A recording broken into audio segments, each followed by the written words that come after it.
Today on the Cameron Journal podcast, we are joined by Simeon Fruke. He is the author of, I've got it here, Simple Fucking Advice for Everyday Humans, and has a whole bunch of things on basic advice for people and things. And we're going to find out more about him and how he came to write this book and why, and go from there. So, welcome to the Cameron Journal podcast. Thank you for having me. Good, good, good. So, let's start from the very beginning. Why don't you tell us a little bit about yourself and how you came to write this book? Okay, truthfully, I'm just kind of an everyday person. I grew up in a very small Texas town. When I say small, maybe 800 people, not any more than that. And so my perspective is a little different than other people's perspectives growing up. But when I went to write this book, I just wanted to really write it from a perspective of just a way I talked with my friends, or I talked to my colleagues, or I talked to people around me. I think a lot of times people get an advice book and they have a stigma of that it is some type of psychoanalysis or it's something like this. I wrote this book really just to be more like just, your buddy talking to you and explaining different elements of life that can kind of help you and improve you. And that's why it has some colorful language in it for sure, because when I talk to my friends, I have some colorful language with them. I think life is about not taking yourself too seriously. So if you pick up this book and you read it from the perspective of, man, I can't believe he said an F word there, or something like that, you're going to get offended really quick. But if you step back and you kind of put your feelings aside and you just kind of listen to it, I think there's a lot of just basic life advice in it that can help a lot of people out from a very straightforward, clear talking way. Yes, I definitely see that. So, it takes a lot to write a book. How did you get in? How did you decide to sit down and distill this advice? Um, well, honestly, as my kids grew up and they got older, you start kind of doing reflections. And, I have no kids in the house anymore, but I started thinking about all the things that I wanted to pass down to my own kids and I wanted them to remember. And so I started writing it down. I know you've written several things, and you kind of know the writing process honestly started about 4 years ago. And so I wrote it and I got it done, no joke, probably in 2 months, really, really that quick. But then you put it aside because you revise and edit it, and you read through it one time and it's got a million mistakes. You read through it 20 times and it's still got a million mistakes because the revising and editing process took so long. But with my last kiddos going out into college, I said it's finally time to get it down there to put it out and kind of put something that can not only help them, but help a lot of other people that are just kind of trying to find their place in the world. Yes, no, that no, that makes a lot of sense. So why don't we start with what do you think is the most important takeaway? Most important takeaway is probably people's perspective. When you look at the world as a whole, everybody sees the grass is always greener on the other side of the fence, or they're always envious of this other person, what they have or what somebody else, and they see it as a series of either luck or that something that they can't achieve. And a lot of times it's something they can achieve. But I think when people take a step back and look at the things that they're good at and they find their why, you don't need to live the why of somebody else. If you can find your why that makes you happy. If you want to be a writer, then just pour your heart and soul into doing that to the very best you can. If you want to be an educator, teach like it matters. If you want to be a stay-at-home mom, then, make your house everything that you can be. But when you find your why and you change that perspective, I think a lot of other things start changing as well. Yeah, it's kind of funny. So I've had a lot of um different people on the show talking about this sort of thing. And everyone always talks about a why and a purpose and a passion. And I always tell people it's a good thing I never relied on that to do because I never had that in any capacity Right. about anything. Um, in fact, I was just telling someone of a few days ago, I said, as a child, I was never inclined to really do anything. I have no natural talent to speak of. Right. Everything was super hard, and Mhm. required a ton of effort to make anything of it. There wasn't really anything I was ever particularly drawn to other than just reading books. That was the only thing I was really kind of ever good at.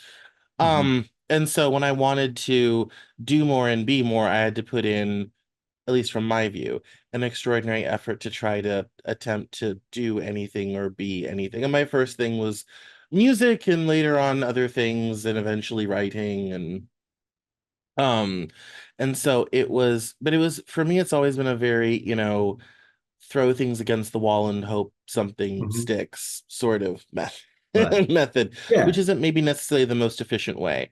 But it was never from any sort of deep sense of purpose or why or anything like that, other Mhm. than, I suppose just kind of wanting people's attention, which when I started out was just a nice to have. Now it's a currency. Um, Right. Yes. you know so it was kind of a very difficult thing. So supposing someone doesn't have a why or a purpose or anything like that, how might one discover that? Well, in one chapter, I talk about, I think the chapter is titled, What's Your Fucking Fuel? And in the chapter, I kind of talk about like some people, you could use paper. You could crumble up paper and you could start a fire. Or you could use timber or wood or leaves. You could also take American dollar bills. You could start a fire. There's nomads that actually took the dried up dung of cattle, and that's Mhm. what they used to start their fire.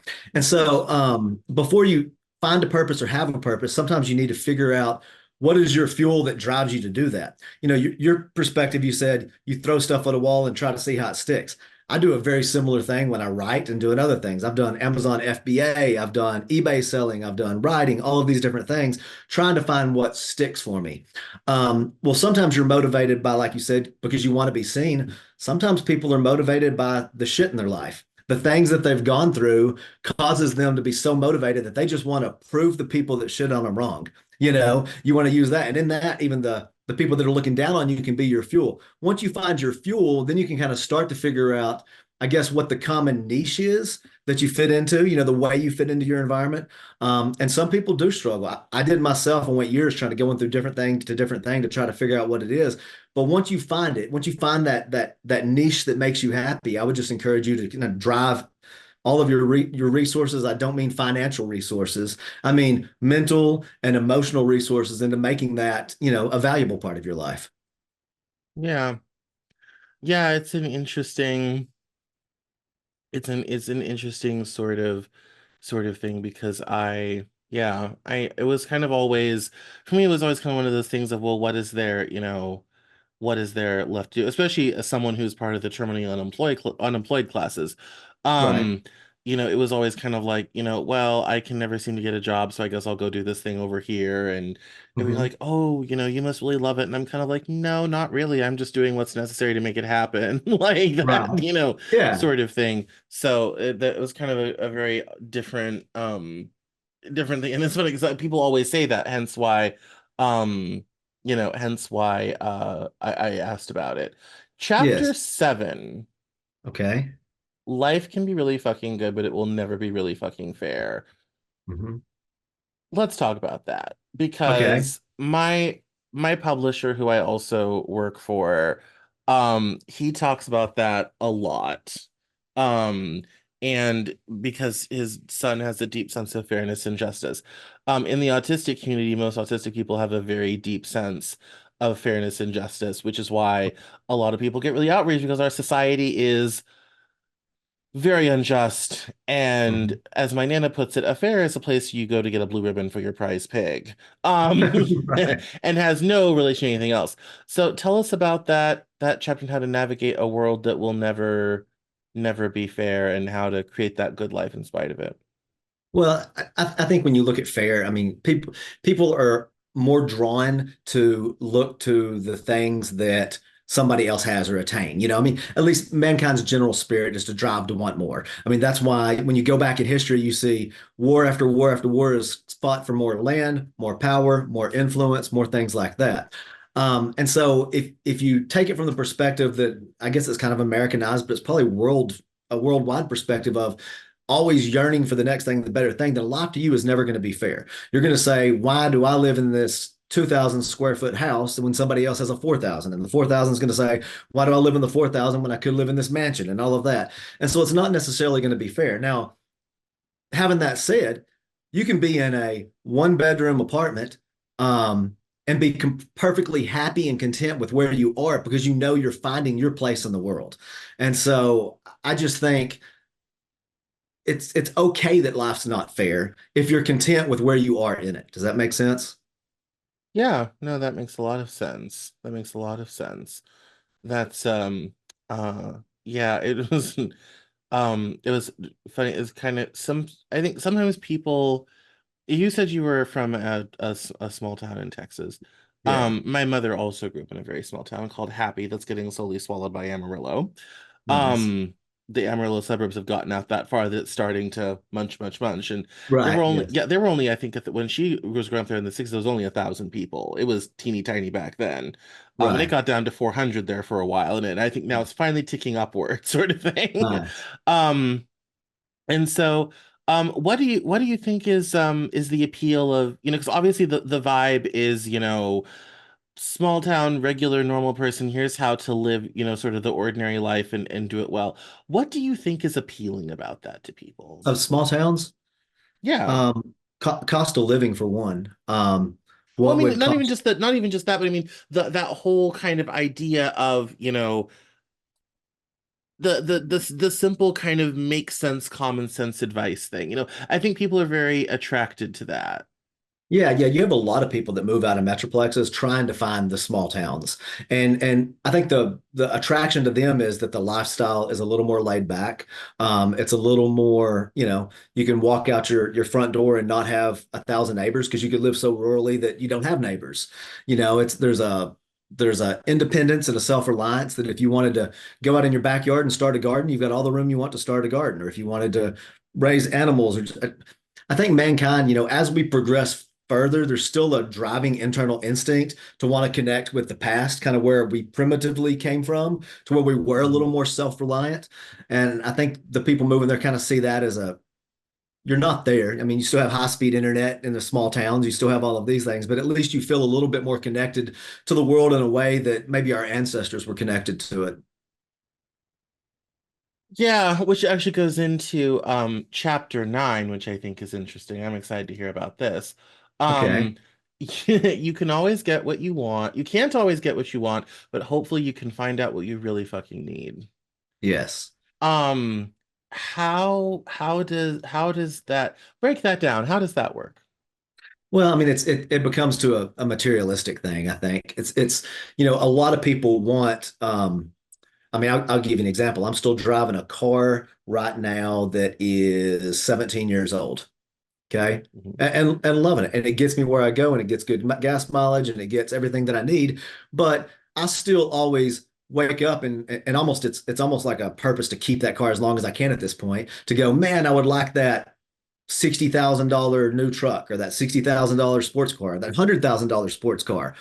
And that may be something that I want, but it's not something that I necessarily need. The car that I have does everything I need because what I also have is I've had 4 kids go through college. So you can imagine where funds and stuff need to be diverted. I needed to Yeah. help get my kids through college, and I really, really wanted that new car. I needed transportation, but I wanted the fancy sports car. Does that make sense? Right. Yeah. Yeah. Yeah, And yeah. it's like that in a No. lot of aspects. Your Corvette went to the tuition bill, unfortunately. That's Yes, yeah, yeah. All of that went to the 4 tuition bills. You know, yes. but going back to your topic about how people see it and things, my son, I had trying to think what the car was. It was a 95 Camaro that we used to drive. And I was talking to my son who's now older now and off to college. And I said, man, do you remember when we were dirt poor? And he's like, when were we ever dirt poor? I said, don't you remember we used to drive in that 95 Camaro? He goes, Dad, we drove a sports car. And this was a 95 Camaro with a V6 engine. It was probably the lowest budget Camaro you can. I said, Yeah. yeah, but don't you remember we didn't have air conditioning in it? And I couldn't afford to get the air conditioning. It gets hot in Texas, like 110 during the summer. He goes, Mhm. oh, yeah, Dad, but it was a sports car. I said, don't you remember that the windows didn't roll down? He goes, well, yeah, but that was kind of cool too because the windows were tinted and all of this stuff. And I said, well, what was so cool about it? He goes, well, we were always going to the movie theater. I said, we were always going to the dollar movie theater because it's the only place I could afford to take you guys for something fun. And he's like, well, I thought it was because that place had the best popcorn. My experience and his experience were in the same car with the same 110 degrees, going to the same place, watching the same movie. And mine was at the time going, man, I've got to do something to better myself. I can't believe that I'm scraping by like this. And my sons were, man, we're living the high life in a sports car, going to the movies with the best popcorn. Same situation, just a little different perspective. And I think it affects our joy that we get out of life when we are able to shift our perspectives a little bit. No, no, I think that's quite perfect. I mean, yeah, it really does all become a matter of perspective, you know, Hmm. in terms of and I think that's I think also, being happy where you are, I think is a very powerful sort of thing. And very underappreciated, which I think also gets, we were talking about this ahead of time. I think that also gets into, social media puts all these different people and all their different lifestyles in our pocket, in our faces every single day. It makes it really hard to be happy where you are when you've got this flood of Yeah. all these different other possibilities, all these different other things. So it's like I mean, the way things are now, you could be doing reasonably incredibly well, but as long as there are 10 people on Instagram who are doing slightly better than you, it's kind of easy to look around and say the whole thing's gone to shit. Yeah, and you have a group of people that don't measure themselves by their interaction with human beings. They measure themselves by how many thumbs up did I get on my Facebook, or how many likes did I get on the video I post. And when they don't get enough thumbs up or enough likes or enough compliments or enough positive influence, then they take that as a negative detraction from who they are. You know, I think I talk about in the book a little bit that if you're going on a date and you post your dress that you're wearing or your outfit that you're wearing for the whole entire world to see, and then you measure your value on how many thumbs up or likes you got, well, who were you really wearing that for? Was that for the person that you were going out on the date with, or is it for everybody else? And if you shift your perspective and go, man, the person I went out with really, really enjoyed the way I was dressed, that should be enough because that should be the purpose of posting the outfit. Does that make sense? No, but I mean, I think people crave that validation and that group acceptance. We are a bit of a herding species sort of thing, Hmm. and I think especially in this country, we don't have, because we're not of the same ethnicity, there's Hmm. different places, different spaces have different cultures, different standards, different ideas. Even if Hmm. you just look at regions, the Northeast isn't the same as the South, isn't the same as the Mountain West, isn't the same as the West Coast. And so I think to some degree it is a bit of um a showing off type of thing, which I was never good at, Right. incidentally. Like in fact, I was I was working with someone earlier this year on her marketing agency, and we were, working hard on some stuff and getting some things together, and her chief criticism of me was she didn't know if I could keep up with her and her friends because they hung out with basketball players and other people who tended to dress very flashy. And I was like, well, I mean, I guess that is important to you. I feel like, driving revenue forward and the connections I bring you might matter a little bit more, but okay. Right. Um, and Fascinating. yeah, and I've always been the type of person to practice, I believe elegance is understated, and I've never been one to, be really flashy or show or, show out or anything like that. I've never been that person or that way. And so I actually ended up leaving because Hmm. I was kind of like, if that's what's going to really matter in this relationship, that's not the space I want to be in, sort of Agreed. thing. Yeah. Um, and so I think, so long story long to say that I think for a lot of people that is very important. But I Hmm. tend to agree with you. I think it's a waste of time and resource, and especially mental energy. I mean, Hmm. having to constantly be on that treadmill of other people's, I think is exhausting, you know. Yes. I liked Einstein's approach where he had the same shirt, the same pants, the same jacket. He hung them all up in his thing and he wore the same thing every day, day after day after day, because he didn't want his mental fatigue to go towards trying to be what outfit he wore. He kind of steered clear from the herding mentality you mentioned. Did you see the doctor office experiment Yes, I did. I did. But you can with tell the people about it. Oh, where they fill this doctor's office with all of these people, and then one person in there knows that every time they make a beep, he stands up and then he sits back down. And initially, one beep goes off, and there's just a few people in there. They see him stand up and sit down. I think there's two people in there with him. It goes off again. They see him stand up. Well, the third time, they both stand up with him and sit down just because it's a beep. And then as they put more and more people into the office, there's more and more people. So now you have three people responding to the beep. And so now, as more and more people come in, they keep responding to the beep, which means absolutely nothing. It's just kind of showing an experiment of that herd mentality that people will want to fit in. They want to associate with other people. They don't want to stand. You don't want to be the only person sitting down when it beeps when there's not other people standing up. And you had a whole doctor's office of people that were just standing up and sitting down based off of random beeps that were going over the PA. Yeah, yeah. Well, that honest ironically gets into chapter 4. Know who the fuck you are. Hmm. Um, this was one of the at the temple at Delphi in ancient Greece. One of the things over the temple door was know thyself. Hmm. Um, and and that's another one that you hear around a lot. Um, and uh and that was something for me was not a thing until I was m much older. I was well into my 30s before I felt like I had a handle on that. I had Hmm. no clue. Childhood, teens, 20s, and but I met people who'd seemed to have, it really kind of, I think, kind of figured it out, sort of thing. And oh, I was not that camp. So Hmm. how did you come to that yourself? Well, I was the same way. I mean, I probably didn't know who I was till late 30s, maybe even early 40s before I actually feel like I knew who I was. A lot of it comes from self-reflection. I read a lot of Stoicism books and things like that. I like how you alluded to the quote. But knowing who you are is important, and also knowing who you are today may not be the who you are 3 years from now. And so in the moment, as a kid, I grew up going, man, I want to be a professional basketball player. I want to be an astronaut. Kids want to be president. You know how unrealistic a goal it is for a child to grow up and go, I know who I'm going to be. I'm going to be the president. Well, your odds of that are actually probably bigger to win the lottery than they are to be president. But knowing who you are builds a sense of self-purpose, when you know who you are, because then you feel more accomplished to go for the particular goals and dreams that you have in mind. But yeah, I think it's important to who we are to be an ever evolving process because they it's kind of like a car going up a hill. You always need to be going forward to something. If you've reached your mountaintop in life, then there's only one place to go down, and that's down. And I use an analogy of a car going up a hill.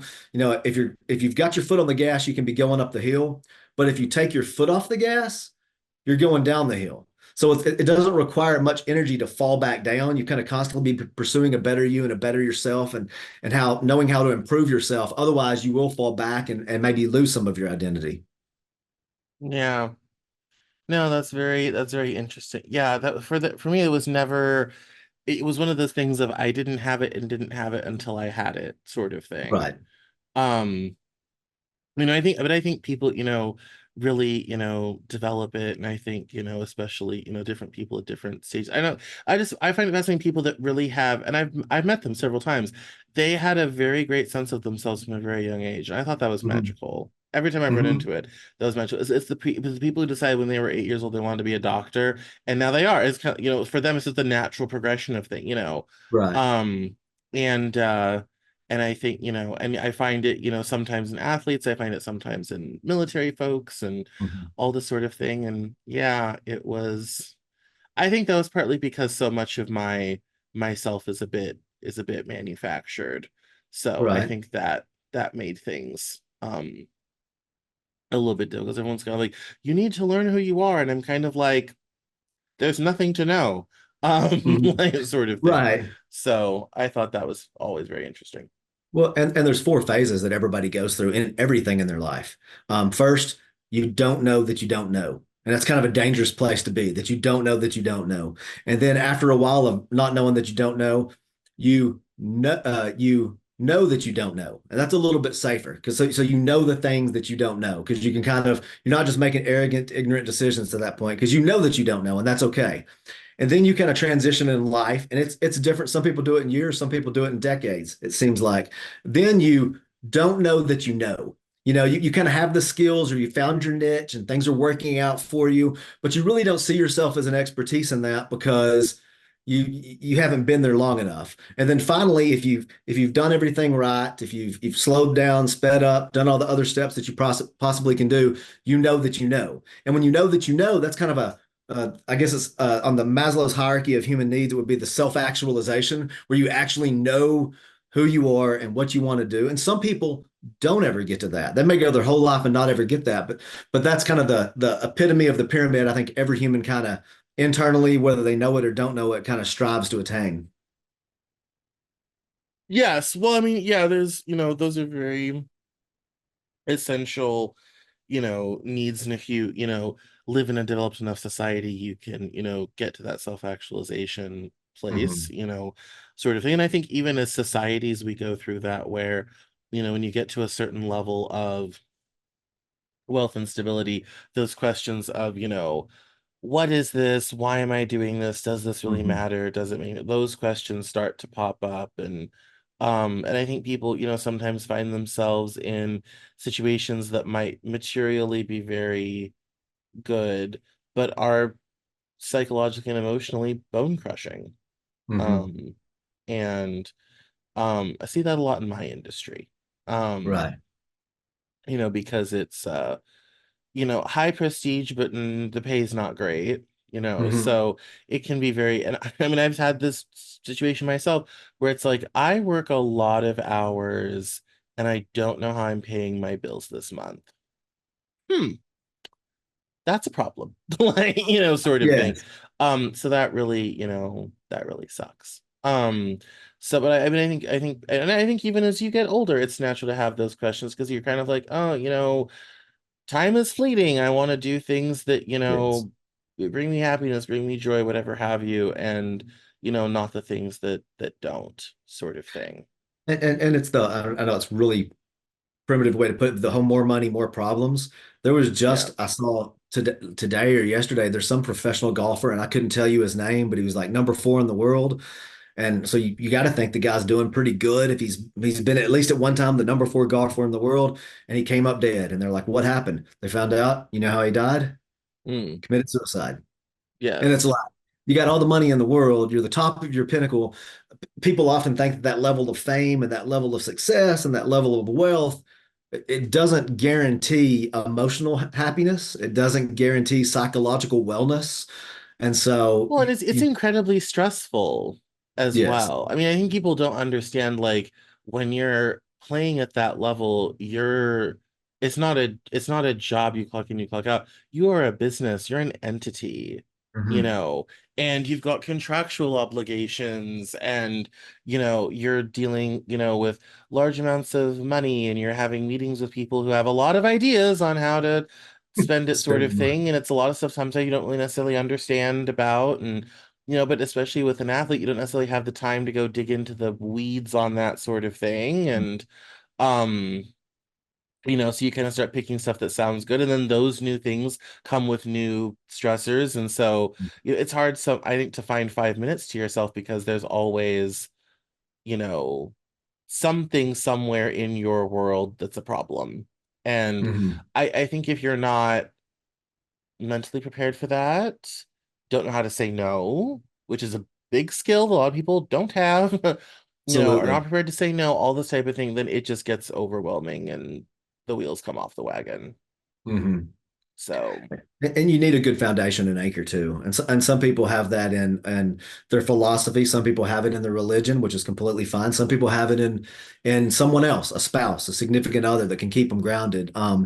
A lot of people, I think, they get to the mountaintop of life or what they think is the mountaintop of life, and they realize that all of their pursuits in getting there has kind of left behind everybody that they wanted to have at the mountaintop with them because they yes. devote that much energy and time and effort to it. And they get up there and they're like, I've finally done it. I've got everything. And they turn around to see who they can share it with. and it's not there. It's like you said, a bunch of people going, "Hey, if you give me $1 million for this, then I can help you with this." It's not people sincerely there with your best interest in mind. Yes. And when I think also, I mean, I think I think the other thing that a lot of people don't tell you, I think where, having a good family is important, is there's a lot of, when you're operating at that level, it can be very lonely Mhm. because the number of people that are in the same class as you is Mhm. very small. I mean, Yeah. if you're the number four golfer in the world, you've got three friends, Yeah. maybe three on either side of you to chat with, Right. and they're not going to necessarily be super nice because you have to compete against each other next weekend at some golf tournament sort of thing. And That's true. so, I mean, I look at, especially in music, which is the industry I'm most familiar with, it is a very quite lonely thing, a lot of superficial relationships, a lot of people after a lot of stuff. And I think the people that survive that really well usually have very strong families, Mhm. or they have very strong chosen family. Mhm. Um, and people that really care about them and all this type of thing. And I think if you don't have that, things are very difficult, Mhm. I which, think that's a good point you said too. Strong families are strong. Do you say chosen families? yeah. Yeah, that's imperative too, because sometimes people don't have. I mean, I had a very supportive family growing up, but not a lot of people do. I mean, it's almost a lost thing there to have that level of support. But if you can find people that are like-minded or even not like-minded that you can at least yoke up to for support and stability, I think that's essential to physical, mental, emotional well-being for everybody. And sometimes your family, you're right, is chosen. Yeah, no, I came from a difficult family situation myself, and so it's, been friends, people around, but that's, I always kind of say, kind of, bode does not bode well for the future of me, with that type of situation. But I have the advantage of enjoying my own company, which I think is Mhm. something very important. Like, you need to enjoy your own company. That's a Um, lot for it too. Yes, and then also, only child made it easy for me to spend gobs of time alone and not really care about the rest of the world. So it's very it's very good. So, well, we're coming to the end, so I've got a couple more here. Um, Chapter 14. When you quit, you fucking fail. This one Hmm. I think is interesting because Hmm. I used to really stick with things for a long time, and it caused more trouble than it was worth. And I learned to Hmm. cut shit loose early. Yeah. So, what's your ideas on that? And it's a little polarizing too, which is okay.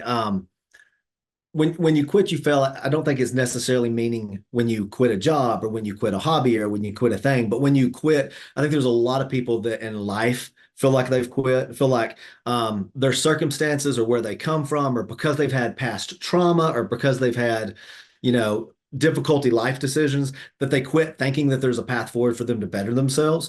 Now, I'm not saying that you're going to go out there and be a uh, Elon Musk or something like that. But I think mankind has innately has it it's in its ability to improve its bearing. The reason I bring that up is controversial because I know there's a study done that says, and I cannot quote you on the exact numbers, but Americans lose $526,000 across their lifetime by not quitting their job and getting a new job Yeah. because they get content where they're at so much and that they're like, oh, well, I'm not going to take a chance and go get this other job because this one's still paying me this amount of money. So there's definitely both sides of the coin there from the perspective of when you quit, you fail. But I don't mean it from a general standpoint that if you quit a relationship, you fail, or you quit a job, you fail. I think when you develop that, I don't not to be sportsy or anything, but a quitter's mentality to where you find quitting is the only way out of everything in your life. I'm going to quit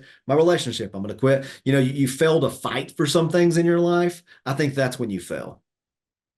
Yeah, I mean, I think if you're gonna walk away for something, you want to walk away knowing you did everything you could. Yes. If you didn't bother, I think that feels worse than we did everything we could and it just didn't work. This just wasn't us. It was not for Hmm. us. And so it's time to go, sort of thing. Um, Right. I think that's a very different. it's leaving it all on the field, leaving it all on the stage. I come from performing arts. Yes. So I have no athletic ability whatsoever. So yeah, it's kind of, it's like if it didn't, if it didn't work out and but you left everything you had out there, then you're gonna feel better than if you know, kind of phoned it in, whatever have you.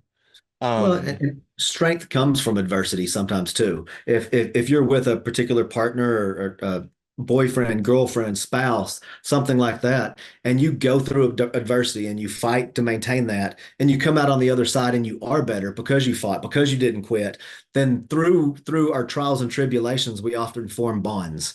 You go back to kind of the warrior's mentality is iron sharpens iron, brother lifts up brother. It's through trials and tribulations, you form bonds and connections. So those are definitely reasons why to necessarily not quit.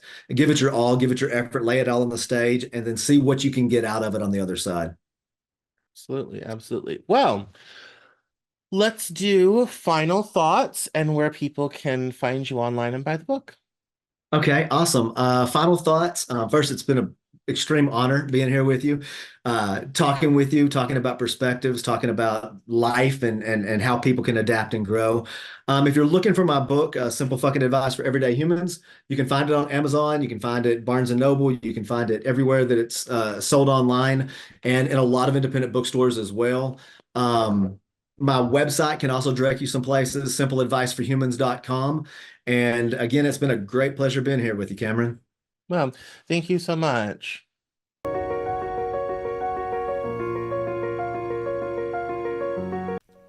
That's all for this episode of the Cameron Journal podcast. Thank you so much for listening. Visit us online at CameronJournal.com. We're on Facebook, Twitter, and Instagram. And I love to talk to my followers and listeners, so please feel free to get us on social media at Cameron Cowan on Twitter. And we'll see you next time on the Cameron Journal podcast.